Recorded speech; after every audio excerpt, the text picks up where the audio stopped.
إن الحمد لله نحمده ونستعينه ونستغفره ونعوذ بالله من شرور أنفسنا ومن سيئات أعمالنا من يهده الله فلا مضل له ومن يضلل فلا هادي له وأشهد أن لا إله إلا الله وحده لا شريك له وأشهد أن محمدا عبده ورسوله أما بعد فإن خير الحديث كتاب الله وخير الهدي هدي محمد صلى الله عليه وعلى آله وسلم وشر الأمور محدثاتها وكل محدثة بدعة وكل بدعة ضلالة وكل ضلالة في النار. قال النبي صلى الله عليه وسلم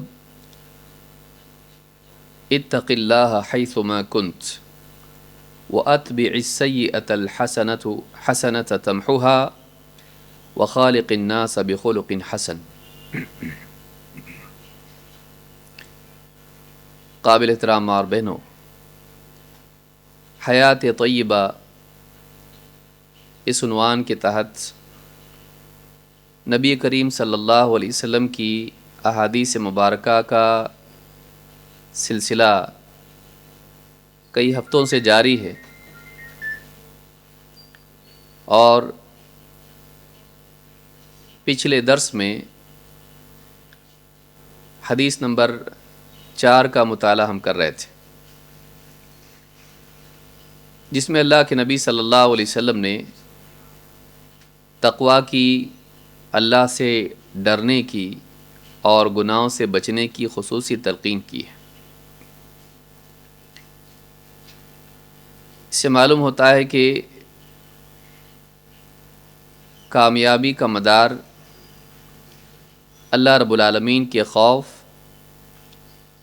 ناکامی کے خوف، اللہ کے عذاب سے ڈرنے پر مبنی ہے۔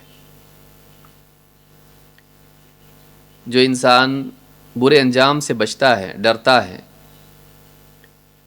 اس برے انجام تک لے جانے والے راستوں سے بھی بچتا ہے۔ جو ہلاک نہیں ہونا چاہتا، وہ ہلاکت کے راستوں سے بھی بچتا ہے۔ آخرت کی اچھی زندگی پانے کے لیے، بلکہ آخرت کے ساتھ ساتھ دنیا کی بہتر زندگی پانے کے لیے ضروری ہے کہ ایک انسان کی زندگی میں تقویٰ ہو، پرہیزگاری ہو، گناہوں سے بچنے کا مزاج ہو۔ یہی وہ چیز ہے جو انسان کو اللہ کا نیک بندہ ثابت کرتی ہے، بلکہ اگر واقعی وہ تقویٰ میں، صالحیت میں ترقی کر جائے، ایمان اور تقویٰ کے اعلیٰ مرتبے کو پائے، تو دنیا میں اللہ تعالیٰ اسے اپنا ولی بنا لیتا ہے۔ ایسے بندوں کے لیے اللہ تعالیٰ مصیبتوں میں سے راستہ نکالتا ہے۔ اللہ تعالیٰ فرماتا ہے وَمَن يَتَّقِ اللَّهَ يَجْعَل لَّهُ مَخْرَجًا وَيَرْزُقْهُ مِنْ حَيْثُ لَا يَحْتَسِبُ۔ ایک بہت بڑا وعدہ ہے جو تقویٰ کی بنیاد پر اللہ کی طرف سے کیا جاتا ہے۔ اللہ نے فرمایا وَمَن يَتَّقِ اللَّهَ يَجْعَل لَّهُ مَخْرَجًا، جو اللہ کا تقویٰ اپناتا ہے، اللہ سے ڈر کے برائیوں سے بچتا ہے، یجعل لہ مخرجا، اللہ تعالیٰ اس کے لیے مخرج بناتا ہے۔ مخرج نکلنے کی جگہ کو کہتے ہیں۔ کس چیز سے نکلنا؟ مصیبتوں، برائیوں، ہلاکت سے نکلنا، بچ کے نکلنا۔ کسی بھی پریشانی میں بندہ ہو، اللہ رب العالمین اس پریشانی سے، مصیبت سے نکلنے کا راستہ اس کے لیے پیدا کرتا ہے۔ اللہ اس کی مدد کر کے اس کو محفوظ وہاں سے نکال لیتا ہے۔ لیکن یہ وعدہ کس بنیاد پر ہے؟ یہ وعدہ تقویٰ کی بنیاد پر ہے۔ وَمَن يَتَّقِ اللَّهَ يَجْعَل لَّهُ مَخْرَجًا، جو اللہ سے ڈرتا ہے، اللہ اس کے لیے نکلنے کا راستہ بناتا ہے، مصیبت سے بچ بچا کے نکلنے کا راستہ بناتا ہے۔ معلوم ہے کہ مصیبتوں سے بچنے کے لیے بھی تقویٰ ضروری ہے۔ ایک تو وہ وسائل جو ہمارے سامنے ہوتے ہیں، ہماری عقل، ہماری صلاحیتیں، ہمارے پاس جو کچھ اسباب ہیں، ان اسباب کو اختیار کر کے ہم برائیوں سے مصیبتوں سے بچتے ہیں، لیکن کبھی ایسا ہوتا ہے کہ ہمارے اسباب کافی نہیں ہوتے ہیں، اور ایک مومن اپنے اسباب پر اعتماد نہیں کرتا ہے، وہ اللہ پر اعتماد کرتا ہے۔ لہٰذا چاہے اسباب نہ بھی ہوں، اگر انسان کے دل میں تقویٰ ہے، اس کی زندگی میں پرہیزگاری ہے، تو اللہ رب العالمین اس مصیبت سے خود اس کو نکالتا ہے، جیسے ابراہیم علیہ السلام کو بچایا، جیسے موسیٰ علیہ السلام کے لیے راستہ نکالا، جیسے نوح علیہ السلام کو کشتی میں بچا لیا۔ اللہ رب العالمین اپنے نیک بندوں کو مصیبتوں سے نکالتا ہے، نجات دیتا ہے، جب ان کی زندگی میں تقویٰ ہوتا ہے۔ یہ بچنا، برائیوں سے بچنا، انہیں دنیا کی مصیبتوں سے بھی، دشمنوں کی سازشوں اور مخالفتوں سے بچنے کا راستہ بنانے کا ذریعہ بنتا ہے۔ وَمَن يَتَّقِ اللَّهَ يَجْعَل لَّهُ مَخْرَجًا وَيَرْزُقْهُ مِنْ حَيْثُ لَا يَحْتَسِبُ۔ اتنا ہی نہیں کہ اللہ تعالیٰ انہیں بچا کے نکالتا ہے، بلکہ ایسی جگہ سے ان کو رزق دیتا ہے جہاں سے ان کا گمان بھی نہ ہو۔ وَيَرْزُقْهُ مِنْ حَيْثُ لَا يَحْتَسِبُ، انہیں ایک ایسی جگہ سے رزق دیتا ہے جہاں سے ان کا گمان بھی نہ ہو۔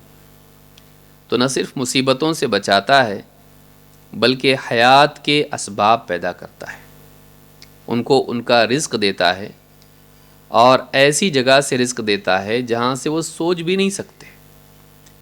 اس کو حاصل کرنے کی کوشش تو بہت بعد کی چیز ہے، ان کی عقل میں بھی نہیں آ سکتا ہے کہ کہاں سے اللہ نے راستہ پیدا کر دیا۔ تو یہ تقویٰ کی بنیاد پر ہوتا ہے۔ جب دل میں پرہیزگاری ہوتی ہے تو اللہ رب العالمین دنیا میں وسائل پیدا کرتا ہے، اللہ کے ہاتھ میں ہے۔ بہت سے لوگ حرام تجارتوں میں ہوتے ہیں، معلوم نہیں ہوتا ہے باپ دادا کی خاندانی تجارت تھی، حرام تھی، کسی عالم سے ملاقات ہوتی ہے، کسی درس میں حاضر ہوتے ہیں، معلوم ہوتا ہے کہ یہ حرام ہے۔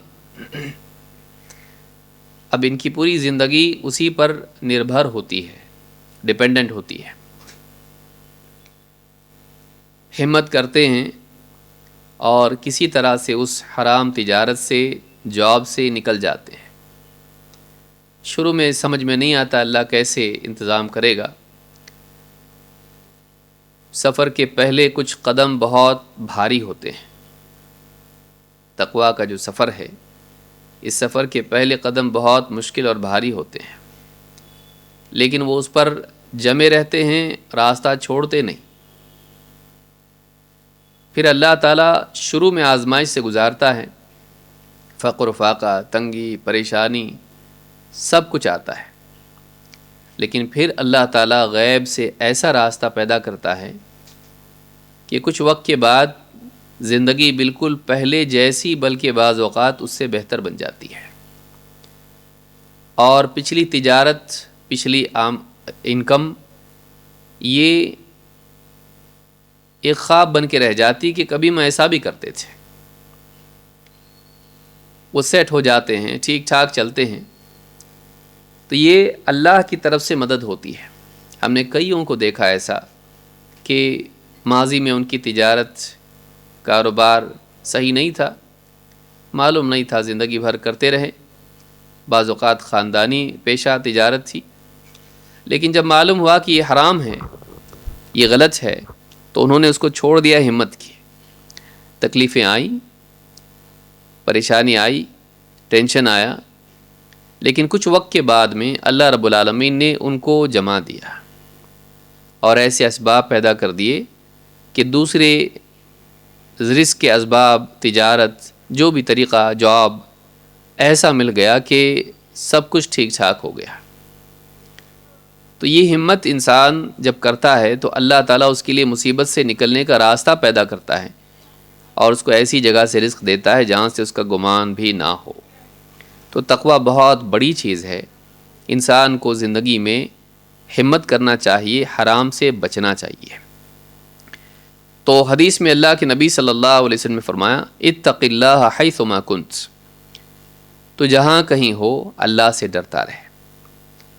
اللہ سے خوف کسی خاص جگہ میں مقید نہیں ہے کہ تو مسجد میں ہو، حرم میں ہو، اللہ سے ڈر، لوگوں کے درمیان ہو، اللہ سے ڈر، نہیں، بلکہ جہاں کہیں ہو، چاہے مسجد میں ہو یا بازار میں، لوگوں کے درمیان ہو یا تنہائی میں، اللہ سے ڈر۔ اللہ کا خوف زندگی کو سنوارتا ہے، اللہ کا خوف زندگی کو سنوارتا ہے۔ اللہ تعالیٰ ناراض نہ ہو جائے، کہیں اللہ تعالیٰ ناراض نہ ہو جائے۔ جس سے محبت ہوتی ہے اس کی ناراضگی بھی بہت تکلیف پہنچاتی ہے۔ جو بندہ اللہ سے محبت کرتا ہے وہ کبھی اس بات کو پسند نہیں کرتا ہے کہ اللہ اس سے ناراض ہو، وہ اللہ کی محبت کھونا نہیں چاہتا ہے، لہٰذا ہمیشہ اس بات کا اہتمام کرتا ہے کہ ان تمام کاموں سے بچے جن سے اللہ ناراض ہوتا ہے۔ اللہ کی محبت کو پانا اس کی زندگی کا مقصد ہوتا ہے، لہٰذا وہ ایسے سارے کاموں سے بچتا ہے جن سے بندہ اللہ کی محبت کھو دیتا ہے، بلکہ اللہ تعالیٰ کے غصے کا شکار بن جاتا ہے۔ تو حدیث میں فرمایا اتق اللہ حیث ما کنت، تو جہاں کہیں ہو اللہ سے ڈرتا رہے۔ لیکن انسان چاہے کتنا ہی تقوی کا اہتمام کرے، ہے تو وہ انسان کتنا بھی بچ بچا کے چلے، کہیں نہ کہیں اس کا پاؤں پھسل جاتا ہے اور گر جاتا ہے۔ گرنے کے بعد کیا کرنا ہے؟ اگر ایک انسان پاؤں پھسل کے کسی نالی میں گر جائے، ٹھوکر کھا کے گڑھے میں گر جائے، تو سمجھدار آدمی کیا کرتا ہے؟ اس نالی سے نکلتا ہے، اپنے آپ کو دوبارہ پاک کرتا ہے، اس گڑھے سے باہر آتا ہے اور اپنا سفر جاری رکھتا ہے۔ اسی طرح سے ایک اللہ کا نیک بندہ ہمیشہ کوشش کرتا ہے کہ تقوی پر قائم رہے، لیکن بشریت کے تحت اس سے غلطی ہوتی ہے، کہیں نہ کہیں وہ چوکتا ہے، کبھی ڈیسیجن میں غلطی ہوتی ہے، کبھی معلومات کی کمی کی وجہ سے غلطی ہوتی ہے، اور کبھی اپنے آپ کو قابو میں نہ رکھنے کی وجہ سے جذبات میں آ کر وہ کچھ غلطی کر بیٹھتا ہے، اس سے غلطی ہوتی رہتی ہے۔ لیکن پھر تقوی کا تقاضا صرف یہی نہیں ہے کہ انسان گناہوں سے بچے، تقوی کا تقاضا یہ ہے کہ ایک انسان اگر اس سے غلطی ہو جائے تو وہ غلطی پر قائم نہ رہے، وہ غلطی پر جمع نہ رہے، بلکہ اس غلطی سے فوراً لوٹ آئے، اپنی اصلاح کر لے اور اس غلطی کی بھرپائی کی کوشش کرے، اس غلطی سے جو ڈیمیج ہوا ہے اس کا تدارک کرے، اس کو کمپنسیٹ کرنے کی کوشش کرے۔ یہ انسانی زندگی کا کمال ہے اور یہ اسلام کی خوبی ہے۔ آپ دیکھیں اللہ رب العالمین نے آدم علیہ السلام کو جنت میں بسایا، ان کے ساتھ ان کی بیوی کو، اور منع کیا اس پیڑ کے قریب مت جانا، لیکن شیطان آیا اور اس پیڑ کی خوبیاں بتائیں۔ آدم و حوا دونوں بھی اس کی باتوں میں آ گئے اور اللہ کے حکم کو بھول گئے، اپنے آپ پر قابو نہ رکھ پائے اور اس پیڑ کا پھل کھا لیا۔ جیسے ہی پھل کھایا، جو لباس اللہ نے جنت میں دیا تھا جسم سے اتر گیا، وہ اپنے جسم کو ڈھانپنے لگے جنت کے جو پیڑ ہیں ان کے پتوں سے، شرمندہ ہوئے، اللہ رب العالمین سے معافی مانگی۔ قال ربنا ظلمنا انفسنا وان لم تغفر لنا وترحمنا لنكونن من الخاسرین، دونوں کہنے لگے اے اللہ، اے ہمارے رب، ہم نے اپنی جانوں پر ظلم کر لیا ہے، ظلمنا انفسنا وان لم تغفر لنا وترحمنا، اور اگر تو ہماری مغفرت نہ کرے، تو ہم پر رحم نہ فرمائے، لنکونن من الخاسرین، ہم تو خسارہ اٹھانے والوں میں سے ہو جائیں گے، ہم لاس میں پڑ جائیں گے، ہم ناکام ہو جائیں گے۔ اللہ تعالیٰ نے فوراً ان کی توبہ قبول کی اور پھر اس کے بعد انہیں دنیا میں بسایا، کیونکہ یہ تو پہلے سے طے تھا، انی جاعل فی الارض خلیفہ، میں زمین میں خلیفہ بنانے والا ہوں۔ انسان ابھی بنا نہیں تھا، لیکن طے تھا کہ وہ زمین میں جائے گا۔ لیکن کچھ وقت اللہ نے جنت میں ان کو رکھا، اور یہ واقعہ ان کے ساتھ پیش آیا۔ اللہ جانتا تھا یہ ہونا ہے، اللہ نے ان کے لیے اس کو سبق بنایا کہ دیکھو یہ تمہارے ساتھ دنیا میں ہوگا، شیطان تمہارے پاس آئے گا اور تمہیں ان چیزوں کی طرف لے جائے گا جن سے اللہ نے منع کیا ہے، ان سے بچنے میں تمہاری کامیابی ہے، اور اگر نہیں بچو گے تو تمہارا نقصان ہے، تمہارا نقصان ہے۔ آدم علیہ السلام اللہ کے منع کرنے کے باوجود ان سے اس معاملے میں لغزش ہوئی اور بھول گئے، اور اس کے بعد میں اس پھل کو کھایا تو سارا نقصان ہوا، لیکن انہوں نے اس کی بھرپائی کی۔ یہ بہترین اسوہ ہمارے سامنے ہے۔ پہلا انسان، ان کو معلوم نہیں تھا دھوکہ کیا ہوتا ہے، شیطان نے دھوکہ دے دیا، سمجھ نہیں پائے یہ دھوکہ ہے۔ فَدَلَّاهُمَا بِغُرُورٍ، تو اس طرح سے شیطان نے دھوکہ دیا ان کو، دونوں کو۔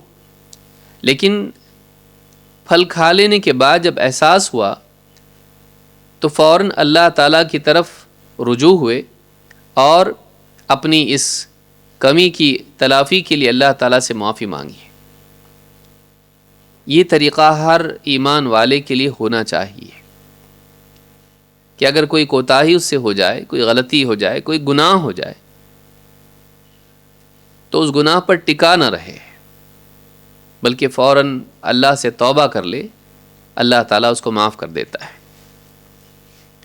لیکن عجیب بات یہ ہے کہ یہی بات آپ دیکھیں، جیسے میں نے کہا بھرپائی اور گناہ کا معاملہ، آپ دیکھیں عیسائیت میں جو عقیدہ ہے، اسی واقعے پر عیسائی یہ بات مانتے ہیں کہ آدم علیہ السلام اور حضرت حوا سے جو لغزش ہوئی، اس کے بعد گناہ انسانی نسل میں آیا، اور ان کی اولاد اس کے بعد سب کی سب خطا کار ہو گئی، گناہ گار ہو گئی۔ سارے کے سارے انسان، ہر پیدا ہونے والا بچہ یہ گناہ گار پیدا ہوتا ہے۔ ان کے ہاں یہ عقیدہ ہے۔ کیوں؟ اس لیے کہ ان کے باپ آدم نے پھل کھایا تھا جس سے اللہ نے منع کیا تھا۔ اب ان کا عقیدہ یہ ہے کہ اس کی بھرپائی ضروری تھی، تب اس کا حل یہ نکالا گیا کہ سب کی طرف سے ایک بندے کو قربان کیا جائے۔ عیسیٰ علیہ السلام کو صلیب دی گئی، وہ خود اس پر راضی رہے، اور اللہ ہی نے طریقہ بنایا کہ ان کو صلیب دی جائے گی، قربان کیا جائے گا، اور یہ سب کی طرف سے کفارہ بنیں گے، سب کے گناہوں کا کفارہ بنیں گے۔ اور ان کے عقیدے کے مطابق ایسا ہوا، عیسیٰ علیہ السلام کو صلیب دی گئی اور وہ پاپ سارے بندوں سے ختم ہوا۔ لیکن سارے بندوں سے ختم ہوا نہیں، جو یہ بیلیو کرے گا کہ عیسیٰ علیہ السلام سیویئر ہیں اور اسی مقصد سے آئے تھے اور ان کی تعلیمات پر چلے گا، اس سے وہ پیدائشی گناہ دھلے گا، ورنہ نہیں۔ آپ غور کریں یہ کتنا پیچیدہ معاملہ ہے۔ آدم علیہ السلام سے جو لغزش ہوئی تھی اس کو وہ دی اوریجنل سن کہتے ہیں، بنیادی گناہ، جہاں سے گناہ کی شروعات ہوئی، نافرمانی کی شروعات ہوئی، اور اس کے بدلے میں عیسیٰ علیہ السلام کو صلیب دی گئی۔ یہ سارا عقیدہ ان لوگوں کا ہے، ہم کو اس کی ضرورت نہیں ہے۔ یہ پال کا گھڑا ہوا عقیدہ ہے، پال کا گھڑا ہوا عقیدہ ہے جو عیسیٰ علیہ السلام نے کہیں نہیں سکھایا، اپنی پوری زندگی میں کسی کو اس طرح سے بتایا نہیں انہوں نے کہ میں اس لیے آیا ہوں۔ ہمارے اسلام میں اس کی ضرورت نہیں ہے۔ ہمارے ہاں یہ ہے کہ اگر تجھ سے کوئی گناہ ہوا ہے، پہلے تو گناہ سے بچ، اتق اللہ حیثما کنت، گناہ سے بچ جہاں کہیں ہو، وَأَتْبِعِ السَّيِّئَةَ الْحَسَنَةَ، تمحوہا، اور گناہ ہو جائے تو اس کے بعد فوراً بھلائی کر لے، وہ اس کو مٹا دے گی۔ بس یہ تیرا اور اللہ کا معاملہ ہے۔ آدم علیہ السلام کے بارے میں کیا ہے؟ جیسے ان سے لغزش ہوئی، فوراً اللہ تعالیٰ سے دونوں نے، شوہر بیوی دونوں نے اللہ تعالیٰ سے معافی مانگی، اللہ نے اس کو معاف کر دیا، معاملہ ختم۔ اس کے بعد اولاد میں گناہ کا جانا، حدیث میں ہے کل مولود یولد علی الفطرہ، ہر بچہ فطرت پر پیدا ہوتا ہے، ہر بچہ فطرت پر پیدا ہوتا ہے، یعنی دین اسلام کی استعداد کے ساتھ۔ اور آگے انشاءاللہ ایک حدیث آئے گی جس سے آپ کو مزید سمجھ میں آئے گا کہ اسلام میں بچہ بے گناہ پیدا ہوتا ہے۔ یہ سارا جو کرنا پڑا، یہ انسان کی عقل دین میں چلانے سے ہوا، اپنے طور پر فلسفے گھڑ کے اس کی بنیاد پر عقیدے بنائے گئے۔ اسلام میں ایسا نہیں ہے۔ اسلام میں بس آسان طریقہ یہ ہے کہ انسان اللہ سے معافی مانگے اور اس کی بھرپائی خود کرے، یہ نہیں کہ اس کے گناہوں کی بھرپائی کے لیے کسی اور کو ذبح کیا جائے گا۔ اس کے گناہوں کی بھرپائی کے لیے کسی اور انسان کو، جو عام لوگوں سے بھی نیک انسان ہے، اس کی بلی دی جائے گی، اس کو قربان کیا جائے گا۔ اسلام میں عقیدہ نہیں ہے۔ اسلام میں انسان اپنے گناہوں کا خود ذمہ دار ہے اور ایک کا گناہ دوسرے پر نہیں ڈالا جاتا ہے۔ وَلَا تَزِرُ وَازِرَةٌ وِزْرَ أُخْرَى، اللہ نے فرمایا کسی گناہوں کا بوجھ ڈھونے والا کسی اور کے گناہوں کا بوجھ نہیں ڈھوئے گا۔ ہر انسان اپنے گناہوں کو اپنی پیٹھ پر لاتا ہے، ہر ایک کے اوپر اس کے گناہوں کا بوجھ ہے، کسی اور کے گناہوں کا نہیں لے سکتا، وہ چاہ کے بھی نہیں کر سکتا ہے۔ تو یہ پیارا دین اللہ نے ہم کو دیا ہے، لہٰذا انسان کو چاہیے کہ اسی دین کے مطابق اپنی زندگی گزارے اور اس کو سیکھنے کی کوشش کرے۔ پہلا حصہ ہے اتق اللہ حیثما کنت، جہاں کہیں تو ہو اللہ سے ڈرتا رہے، پرہیزگاری اختیار کر، گناہوں سے بچتا رہے۔ لیکن گناہ پھر بھی ہو جائے تو کیا سب ختم ہو گیا؟ اب گناہ میں جانے کی اجازت مل گئی؟ نہیں۔ وَأَتْبِعِ السَّيِّئَةَ الْحَسَنَةَ تَمْحُوهَا، اور برائی کے بعد فوراً بھلائی کر لیں، وہ بھلائی اس برائی کو مٹا دے گی۔ یہ اسلام کا عقیدہ ہے کہ نیکیاں برائیوں کو مٹاتی ہیں۔ ایک تو یہ ہے کہ انسان گناہ سے توبہ کرے، اس سے بھی گناہ مٹتا ہے، لیکن اللہ رب العالمین نے بندوں کے حال پر رحم کر کے ان کے لیے ایک اور انتظام کیا ہے، وہ یہ کہ نیکیاں بھی گناہوں کا کفارہ بنتی ہیں اور انہیں مٹاتی ہیں۔ تمحوہا، مٹا دینا، محو کرنا، مٹانا۔ تو نیکیاں برائیوں کو مٹاتی ہیں، اس کو ہم سمجھنے کی کوشش کریں گے۔ یہ بات قرآن کریم میں بھی آئی ہے۔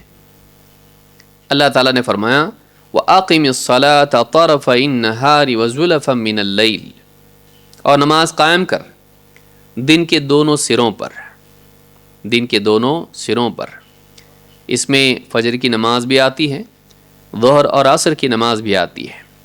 وَزُلَفًا مِّنَ اللَّيْلِ، اور رات کے مختلف اوقات میں، رات کے مختلف اوقات میں، اس میں مغرب عشاء آتی ہے۔ ان الحسنات یذہبن السیئات، یقیناً نیکیاں گناہوں کو ہٹا دیتی ہیں۔ ذالک ذکریٰ للذاکرین، یہ نصیحت ماننے والوں کے لیے نصیحت ہے، یہ یاد رکھنے والوں کے لیے یاد دہانی ہے۔ یہ سورہ ہود کی آیت نمبر 114 ہے۔ اس میں اللہ تعالیٰ نے فرمایا ان الحسنات یذہبن السیئات، یقیناً نیکیاں گناہوں کو مٹاتی ہیں۔ اس سے ایک بات یہ معلوم ہوئی کہ نیکیاں بھی گناہوں کو مٹاتی ہیں جیسے توبہ مٹاتی ہے۔ اور یہاں پر اس کو نماز کے سیاق میں ذکر کیا گیا، جس سے معلوم ہوتا ہے کہ نماز میں تو خصوصی خیر ہے کہ نماز کے ذریعے سے گناہ مٹتے ہیں۔ نماز ایک بہت بڑا ذریعہ ہے گناہوں کے مٹانے کا۔ لہٰذا اللہ کے نبی صلی اللہ علیہ وسلم نے ایک حدیث میں فرمایا الصلوات الخمس والجمعۃ الی الجمعہ ورمضان الی رمضان مکفرات ما بینہن اذا اجتنب الکبائر۔ یہاں نیکیوں کے گناہوں کو مٹانے کے بارے میں ایک تو قول علماء کا، جمہور کا قول یہ ہے، جمہور کا مطلب ہوتا ہے میجورٹی، زیادہ تر، عموماً جمہور کا قول یہ ہے کہ نیکیاں گناہوں کو مٹاتی ہیں، لیکن شرط یہ ہے کہ بندہ کبیرہ گناہوں سے بچتا رہے۔ اگر کبیرہ گناہوں سے بچنے کا اہتمام اس کی زندگی میں نہیں ہے تو پھر نیکیوں سے گناہوں کا کفارہ نہیں ہوتا ہے۔ ایک قول علماء کا یہ ہے۔ اسی لیے حدیث میں جیسے کہا گیا الصلوات الخمس، 5 نمازیں، والجمعۃ الی الجمعہ، اور ایک جمعہ سے دوسرا جمعہ، ورمضان الی رمضان، اور ایک رمضان دوسرے رمضان تک، مکفرات ہیں۔ مکفرات گناہوں کو مٹانے والے یا گناہوں کا کفارہ ہیں، ما بینہن، یعنی ان دونوں کے درمیان۔ 5 نمازیں، ایک نماز سے دوسری نماز، یعنی پہلی نماز سے دوسری نماز تک جتنے گناہ ہوتے ہیں وہ دوسری نماز سے پورے معاف ہو جاتے ہیں۔ والجمعۃ الی الجمعہ ورمضان الی رمضان، ایک رمضان سے دوسرا رمضان، درمیان کے گناہ سارے معاف ہو جاتے ہیں، رمضان سے، جمعہ سے، اور 5 نمازوں سے، دن کے اعتبار سے، ہفتے کے اعتبار سے، اور سال کے اعتبار سے۔ مکفرات ما بینہن اذا اجتنب الکبائر، یہ مکفرات ہیں، یہ ساری عبادتیں، نماز اور روزہ، یہ ساری عبادتیں اور اس کے علاوہ جو اعمال ہوتے ہیں یہ مکفرات ہیں ان کے درمیان ہونے والے گناہوں کے لیے۔ اذا اجتنب الکبائر، بشرطے کہ انسان کبیرہ گناہوں سے بچتا رہے۔ اس حدیث کو امام مسلم نے روایت کیا ہے، اور اسی حدیث کی بنیاد پر علماء نے کہا کہ جو وعدہ تکفیر سیئات کا ہے، گناہوں کے مٹنے کا ہے، یہ کبیرہ گناہوں سے بچنے کی بنیاد پر ہے، کیونکہ گناہوں میں 2 قسم کے گناہ ہوتے ہیں، ایک چھوٹے گناہ اور دوسرے بڑے گناہ۔ اگر آدمی بڑے گناہوں سے بچتا رہے تو نیکیوں کے ذریعے سے اللہ تعالیٰ چھوٹے گناہوں کا کفارہ کرتا ہے، بڑے کا نہیں۔ لیکن دوسرا بھی ایک قول علماء کا ہے، وہ یہ کہ اللہ رب العالمین اپنی رحمت سے بعض اوقات بندوں کے بڑے گناہوں کا بھی کفارہ کر دیتا ہے، کہ اللہ تعالیٰ کسی بندے کے لیے اس کی نماز کی وجہ سے، اس کی عبادات کی وجہ سے، اگر وہ عبادت اتنی اعلیٰ ہو، اخلاص کے اعتبار سے، خشوع کے اعتبار سے، اور ساری شرائط پوری کر کے ایک دم کامل عمل اگر وہ کرتا ہے تو اللہ تعالیٰ اس کی وجہ سے کبیرہ گناہوں کا بھی کفارہ کر دیتا ہے۔ اس کی ایک مثال حدیث میں ہے، ابو ہریرہ رضی اللہ تعالیٰ عنہ کہتے ہیں، ارأیتم لو ان نہرا بباب احدکم، تمہارا کیا خیال ہے اگر ایک آدمی کے دروازے کے سامنے، اس کے گھر کے دروازے کے سامنے ایک نہر بہتی ہو، یغتسل منہ کل یوم 5 مرات، اور وہ شخص ہر دن اس نہر میں 5 مرتبہ نہاتا ہو، غسل کرتا ہو، حل یبقى من درنہ شیء، کیا اس کے اس طرح سے 5 مرتبہ نہانے سے اس کے بدن پر کوئی میل کچیل باقی رہے گا؟ کیا اس کے جسم پر کوئی گندگی باقی رہے گی؟ قالوا لا يبقى من درنہ شیء، صحابہ نے کہا اللہ کے نبی اس کے جسم پر تو کچھ بھی ذرا بھی گندگی، میل باقی نہیں رہے گا۔ قال فذلك مثل الصلوات الخمس، آپ نے فرمایا 5 نمازوں کی یہی مثال ہے۔ فذلك مثل الصلوات الخمس، یہ 5 نمازوں کے لیے مثال ہے۔ یمحو اللہ بہن الخطایا، اللہ تعالیٰ ان 5 نمازوں کے ذریعے خطاؤں کو مٹا دیتا ہے۔ اللہ تعالیٰ ان 5 نمازوں کے ذریعے خطاؤں کو مٹا دیتا ہے۔ اس حدیث کو امام البخاری اور مسلم دونوں نے روایت کیا ہے۔ اس حدیث کے بارے میں بعض علماء نے، جن میں شیخ الالبانی بھی ہیں، کہا کہ اس حدیث میں آپ غور کرو، ایک آدمی اگر 5 مرتبہ غسل کرتا ہے، حدیث میں بتایا گیا کہ اس پر کوئی میل باقی رہے گا؟ صحابہ نے کہا نہیں۔ آپ نے فرمایا اللہ تعالیٰ اسی طرح سے ان 5 نمازوں کے ذریعے سے انسان کی خطاؤں کو مٹا دیتا ہے۔ ایک آدمی جب غسل کرتا ہے تو چھوٹی بڑی ساری ہر قسم کی نجاست، نہ صرف گندگی بلکہ میل بھی اس کے جسم سے نکل جاتا ہے۔ یہ نہیں کہہ سکتے ہیں کہ اس کا میل تو نکل گیا لیکن گندگی باقی ہے، نجاست باقی ہے، بس جو پسینہ تھا اور جو اسی طرح سے مٹی لگی تھی یہ صاف ہو گیا لیکن گندگی باقی ہے، یہ نہیں کہا جائے گا۔ ساری گندگی اس کی صاف ہو جاتی ہے جب وہ اچھی طرح غسل کرتا ہے۔ ہاں اگر وہ ادھورے طور پر غسل کرے،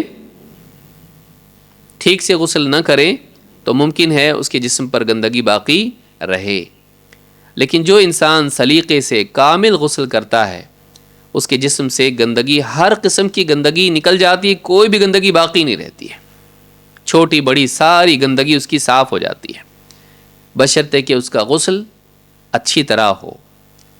بس اسی طرح سے اگر کوئی انسان نماز کا اہتمام کرتا ہے اور کامل نماز پڑھتا ہے، قد افلح المؤمنون الذین هم فی صلاتهم خاشعون، کامیاب ہو گئے ایمان والے جو اپنی نماز میں خشوع اختیار کرتے ہیں۔ تو اللہ نے ان کے لیے کامیابی کا ذکر کیا ہے جن کی نماز میں خشوع ہو، اخلاص کے ساتھ، سنت کے مطابق، دھیان کے ساتھ نماز کا اہتمام اگر کرے، اوقات کی رعایت کرے اور نماز کے آداب اور واجبات اور اس کے ارکان کا اہتمام کرے، ان تمام چیزوں کا اہتمام اگر کرتا ہے، ایسا انسان اس کی نماز اس کے چھوٹے بڑے سبھی گناہوں کے لیے کفارہ بن سکتی ہے۔ اس حدیث سے بات معلوم ہوتی ہے کہ انسان نماز سے بالکل صاف ہو جاتا ہے، اور اس کی کئی دلیلیں ہیں جن میں بات اگر ذکر کرنا شروع کریں تو بہت بات طویل ہو جائے گی، انشاءاللہ اس کو ہم نماز کے ضمن میں بھی دیکھیں گے جیسے آگے حدیث آئے گی۔ تو ایک تو یہ حدیث ہے، اس کے علاوہ ایک اور حدیث ہے۔ اللہ کے نبی صلی اللہ علیہ وسلم فرماتے ہیں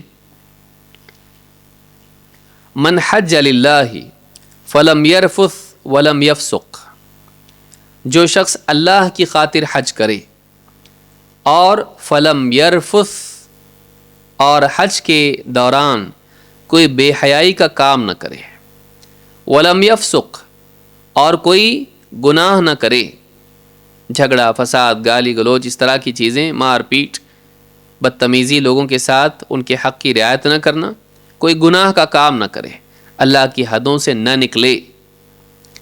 عربی زبان میں فسق کا معنی اللہ کی حد سے باہر نکلنا ہوتا ہے، خروج۔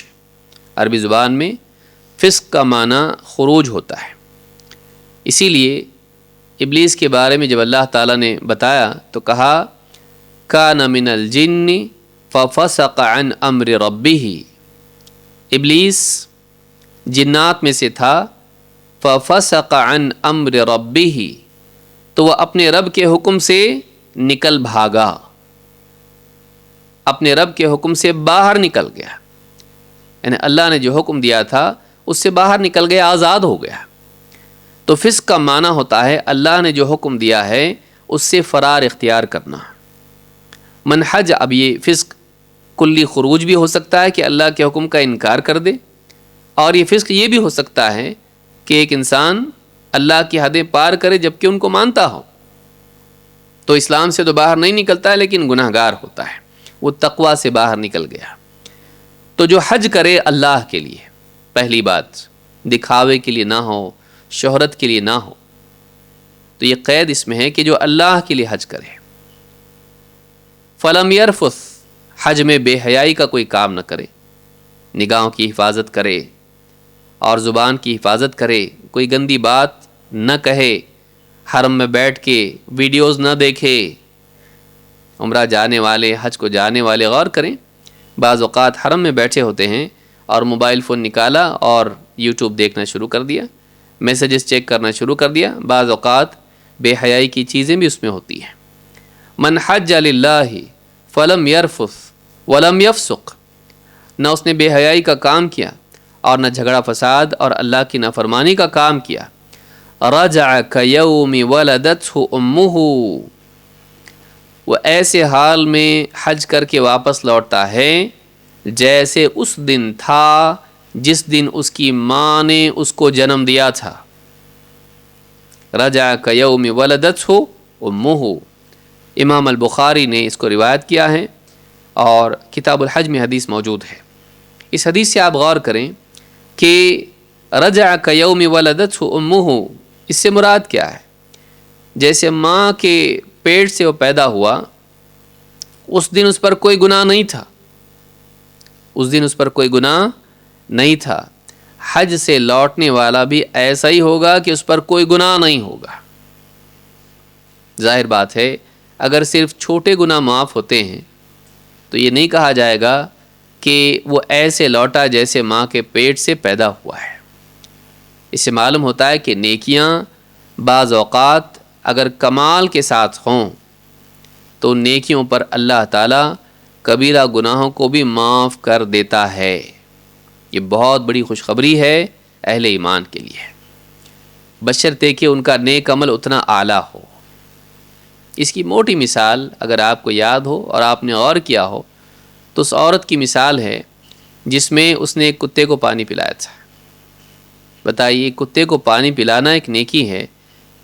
وہ زانیہ عورت تھی، فاحشہ عورت تھی، لیکن اس نے اخلاص کے ساتھ یہ کام کیا، کسی کو دکھانے کے لیے نہیں، دنیاوی فائدے کے لیے نہیں، اللہ کے لیے اس نے ایک جانور پر رحم کیا. اللہ تعالیٰ نے اس کی مغفرت کر دی.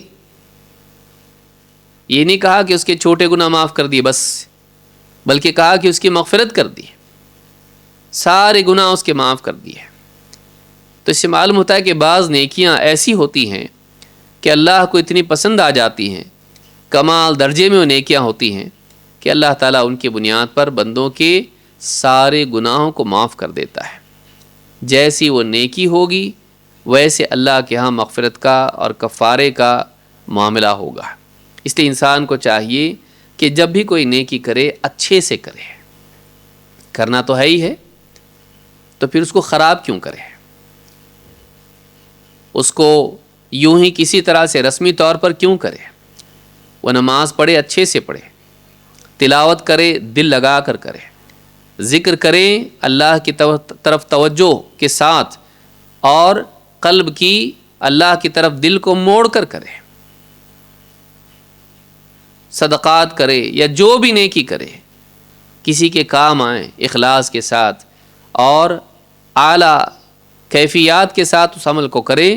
ہو سکتا ہے وہ عمل اس کے لیے نہ صرف چھوٹے بلکہ بڑے گناہوں کا بھی کفارہ بن جائے، ان کو مٹانے والا بنے.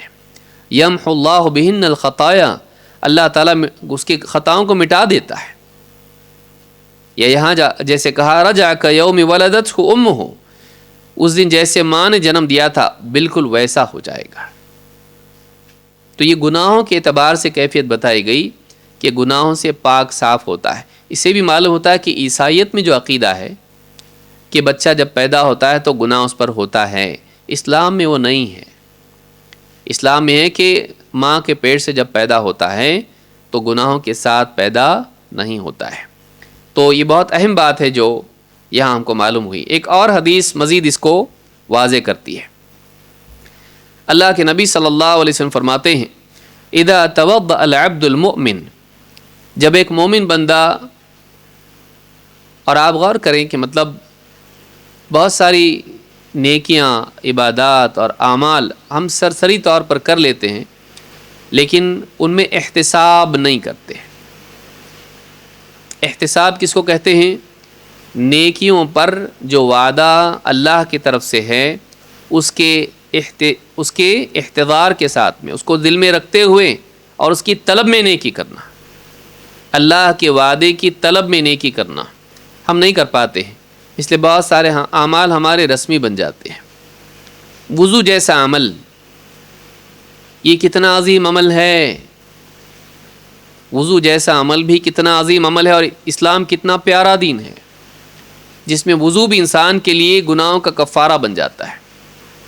اللہ کے نبی صلی اللہ علیہ وسلم فرماتے ہیں اذا توضأ العبد المؤمن، جب ایک مومن بندہ وضو کرتا ہے، فتمضمض، اور کلی کرتا ہے، وضو میں کلی کرتا ہے، خرجت الخطایا من فیہ، اس کے منہ سے ساری خطائیں جھڑ جاتی ہیں، فاذا استنثر خرجت الخطایا من انفیہ، جب وہ ناک جھاڑتا ہے، ناک صاف کرتا ہے، ناک سنکتا ہے، تو ناک سے بھی اس کی ساری خطائیں جھڑ جاتی ہیں، فاذا غسل وجہہ خرجت الخطایا من وجہہ، جب چہرہ دھوتا ہے تو چہرے سے بھی سارے گناہ جھڑ جاتے ہیں، حتی تخرج من تحت اشفار عینیہ، یہاں تک کہ اس کی پلکوں کے نیچے سے بھی جھڑ جاتے ہیں، فاذا غسل یدیہ خرجت الخطایا من یدیہ،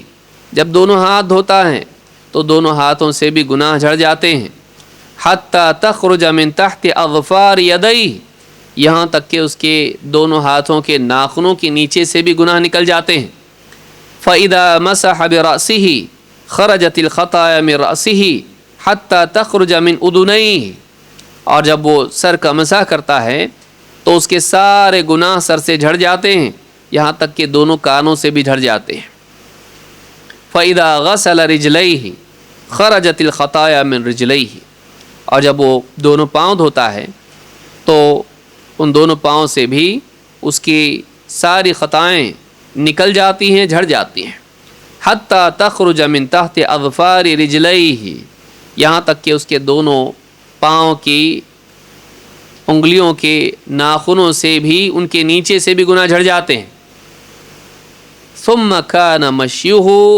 الی المسجد وصلاتہ نافلۃ لہ، پھر اس کا مسجد کی طرف چل کر جانا اور نماز پڑھنا اس کے لیے اور نیکیوں میں اضافے کا ذریعہ بن جاتا ہے۔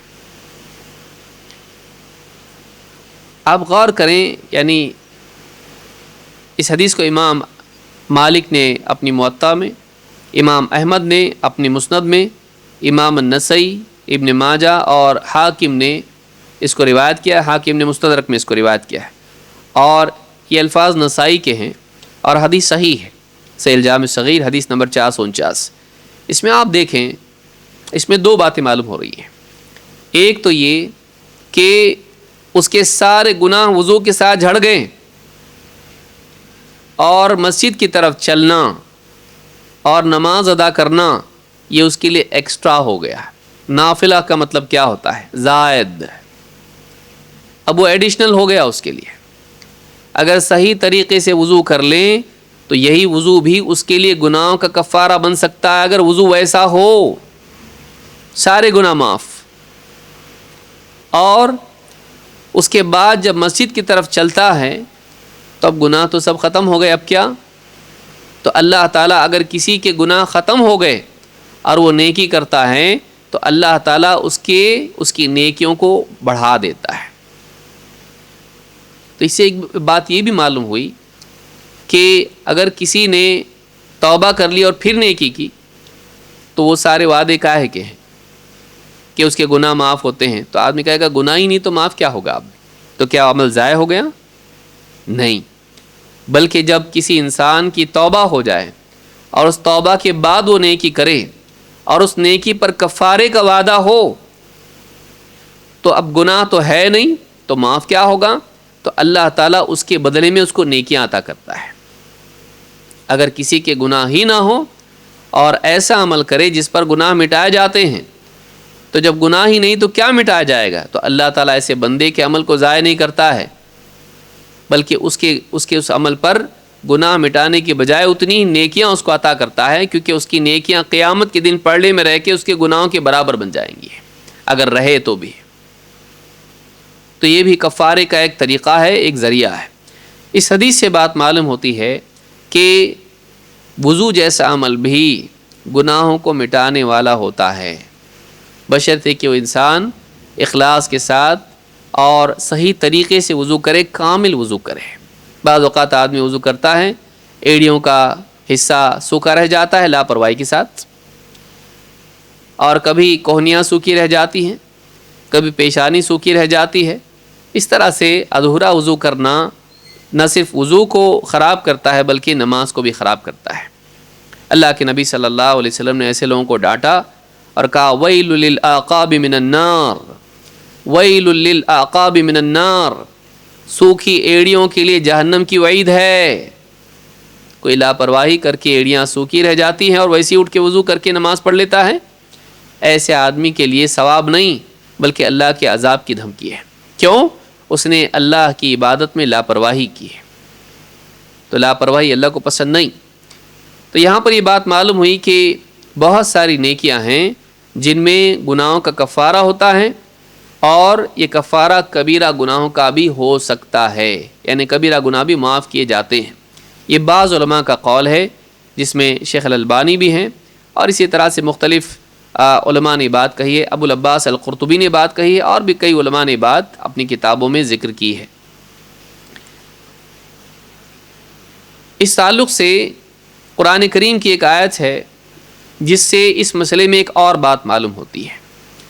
اللہ تعالیٰ فرماتا ہے ان تجتنبوا کبائر ما تنہون عنہ نکفر عنکم سیئاتکم وندخلکم مدخلا کریما۔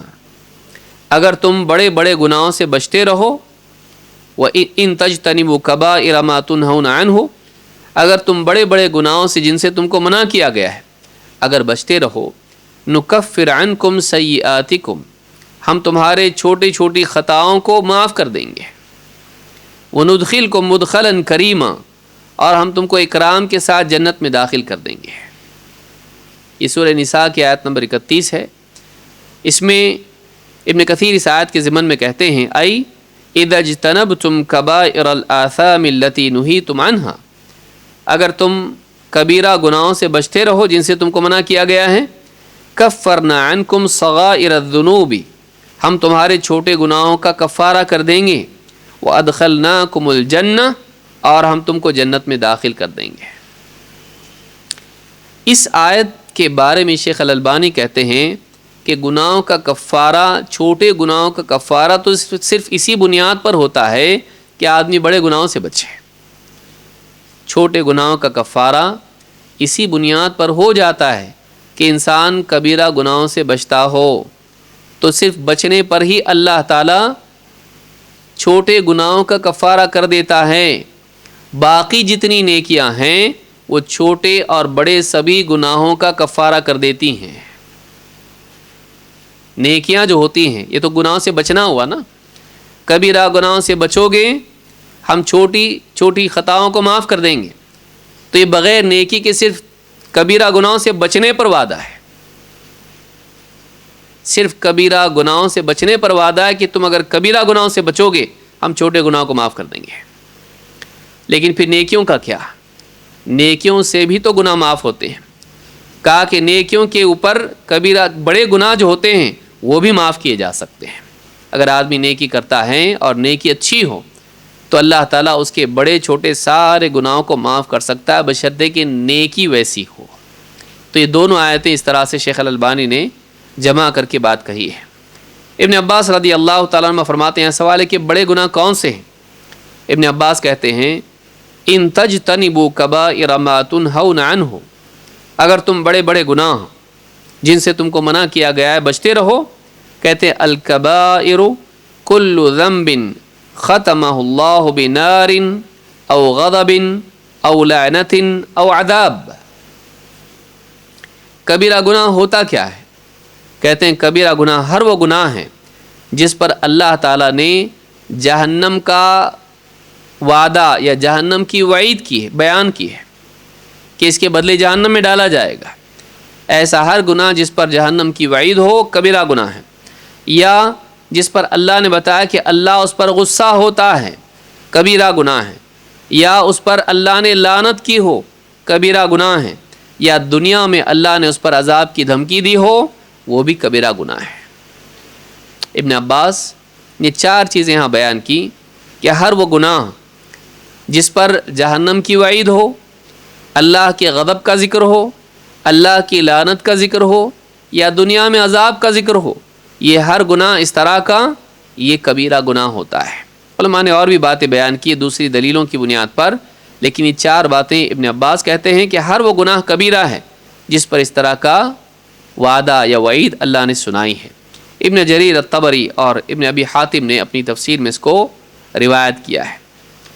تو گناہوں کے کفارے کے بارے میں یہ بات ہم کو ملتی ہے۔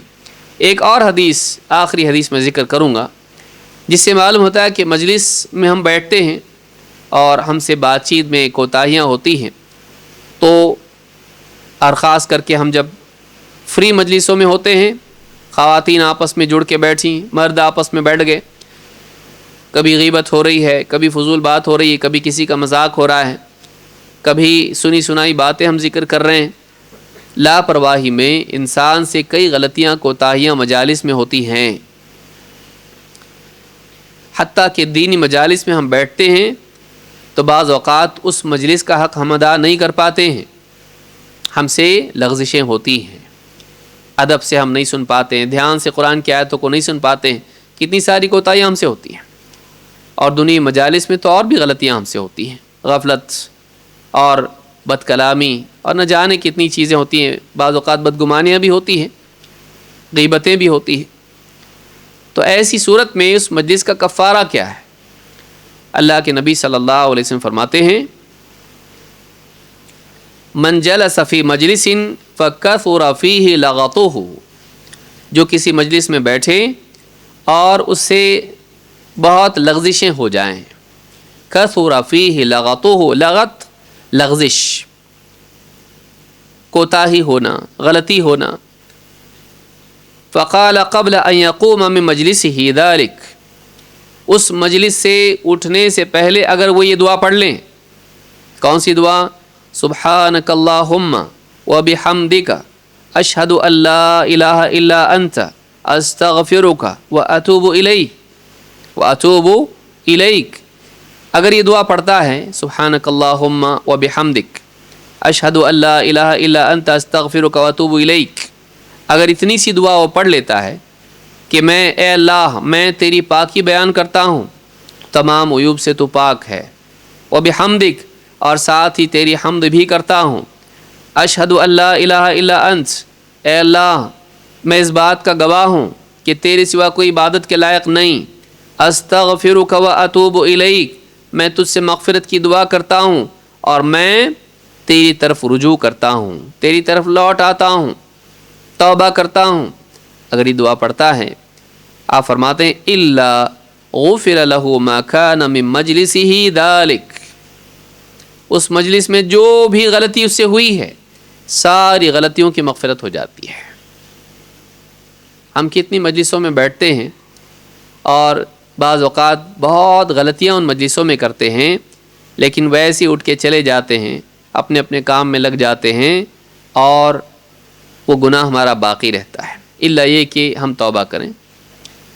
یہ دعا یاد کرنی چاہیے کہ ہم جہاں بھی بیٹھیں لوگوں کے ساتھ، ہم اس مجلس سے اٹھیں تو اس کے بعد فوراً اٹھنے سے پہلے کیوں کیا کہا؟ قبل ان یقوم من مجلسہ، قبل ان یقوم من مجلسہ ذلک، اس مجلس سے اٹھنے سے پہلے یہ دعا پڑھے، اس مجلس سے اٹھنے سے پہلے یہ دعا پڑھیں، اس کے سارے گناہ معاف ہو جاتے ہیں، جو کچھ اس مجلس میں کوتاہیاں ہوئیں سب معاف ہو جاتا ہے۔ اس لیے ہم کو اس دعا کو یاد کرنا چاہیے اور جہاں بھی ہم بیٹھیں اٹھنے سے پہلے ہم یہ دعا پڑھ لیں۔ امام الترمذی اور ابن حبان اور حاکم نے اس کو روایت کیا ہے اور صحیح الجامع الصغیر میں حدیث موجود ہے اور حدیث صحیح ہے۔ تو گناہوں کے کفارے کے بارے میں ہم نے یہ بات دیکھی، اس سے معلوم ہوتا ہے جیسے آپ نے فرمایا اتق اللہ حیثما کنت، تو جہاں کہیں ہو اللہ سے ڈرتا رہے، وَأَتْبِعِ السَّيِّئَةَ الْحَسَنَةَ تَمْحُوهَا، گناہ ہو جائے، برائی ہو جائے، اس کے بعد بھلائی کر لے، اس کو مٹا دے گی۔ علماء نے ایک بات یہ بھی کہی ہے کہ برائی کے بعد بھلائی کی صورت یہ ہے اور بہتر یہ ہے کہ اس کے بعد بھلائی اس غلطی سے متعلق ہو۔ آپ نے کسی کے ساتھ بد کلامی کی، اس کا دل دکھایا، آپ اس سے معافی مانگ لیں، بھلائی ہے، اس کو مٹا دے گی۔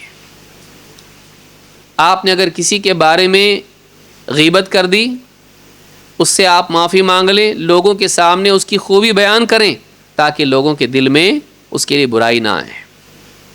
کسی پر تہمت لگا دی، آپ سب کے سامنے کہیں کہ میں غلط تھا، وہ صحیح تھا، میں غلط تھی، وہ صحیح تھی، میں نے اس کے بارے میں غلط بات کہی تھی، ایسا نہیں تھا جیسے میں نے کہا، وہ اس سے بری ہے۔ اس طرح سے جتنی بھی چیزیں ہیں، کسی کا مال لے لیا، کسی کا مال ہڑپ لیا، اس کو واپس دے دیں، یہ بھلائی ہے جو اس کو مٹائے گی۔ اس طرح سے جتنی بھی نیکیاں ہیں، اگر وہ برائی کے مطابق ہو، یعنی اس برائی سے جڑی ہوئی ہو، یہ نہیں کہ آدمی ایک طرف چوری کرے دوسری طرف صدقہ کرے، یہ نہیں کہ آدمی غلط پر غلط کام کرتا چلا جائے اور پھر دوسری جگہ جا کر کچھ چھوٹی چھوٹی نیکیاں کر لے، نہیں، بلکہ ضروری ہے کہ ایک انسان اگر کسی کا حق لوٹا ہے تو اس کو حق ادا کرے، ورنہ قیامت کے دن آ کر وہ اپنا حق مانگ سکتا ہے۔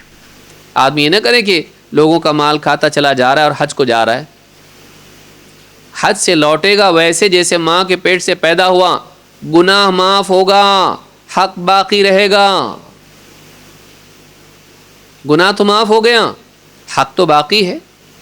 ورنہ ایک آدمی اگر کسی سے قرضہ لیا ہے اور حج کو چلا گیا، واپس آنے کے بعد کیا قرضہ معاف ہو جائے گا؟ اس کا حق تو دینا پڑے گا۔ گناہ معاف ہوگا لیکن حق اس کا باقی رہے گا، ذمہ داری باقی رہے گی۔ لہٰذا ایک انسان اگر کسی کا مال لوٹا ہے، اس میں دو غلط کام کیے ہیں، ایک بندے کا حق مارا ہے، دوسرا اللہ کا حکم توڑا ہے، اللہ کی طرف سے جو گناہ تھا وہ تو معاف ہو جائے گا لیکن حق باقی رہے گا، وہ لوٹانا پڑے گا، وہ لوٹانا پڑے گا۔ ہاں اگر کوئی مر گیا، نہ اس کا کوئی وارث باقی رہا نہ کچھ، یا کسی آدمی کا حق مارا تھا، وہ کہاں کا تھا معلوم بھی نہیں، معلوم نہیں، نہ اس کا ایڈریس پتہ چلا، نہ کچھ گھر والوں کا خبر، اس کی خبر ہے، کیا کرے پھر؟ ایسے وقت میں انسان اللہ سے معافی مانگے، توبہ کرے اور صدقات کی کثرت کرے تو یہ ممکن ہے کہ اللہ تعالیٰ قیامت کے دن اس کو معاف کر دے۔ تو یہ کچھ چیزیں تھیں جو کفارے سے متعلق تھی۔ مومن بندہ غلطیوں سے بچنے کی پوری کوشش کرتا ہے۔ اچھی زندگی یہ ہے کہ انسان کی زندگی میں تقویٰ ہو، اور اگر غلطی ہو بھی جائے تو وہ اس غلطی پر ٹکا نہ رہے، پڑا نہ رہے، اسی راستے پر دوڑتا نہ رہے، بلکہ فوراً رجوع کرے اور جو ڈیمیج اس نے کیا ہے اس غلطی میں، اس ڈیمیج کی بھرپائی کرنے کی بھی کوشش کریں، نیکیوں کے ذریعے سے اور خصوصاً ان اعمال کے ذریعے سے جو اس کے مطابق ہیں۔ اللہ رب العالمین ہم سب کے بیٹھنے کو قبول فرمائیں اور ہمیں تقویٰ کی نعمت سے متصف فرمائیں، اور آخرت میں ہم سب کو متقین کے زمرے میں شامل فرمائیں۔ اقول ھذا واستغفر اللہ لی ولکم۔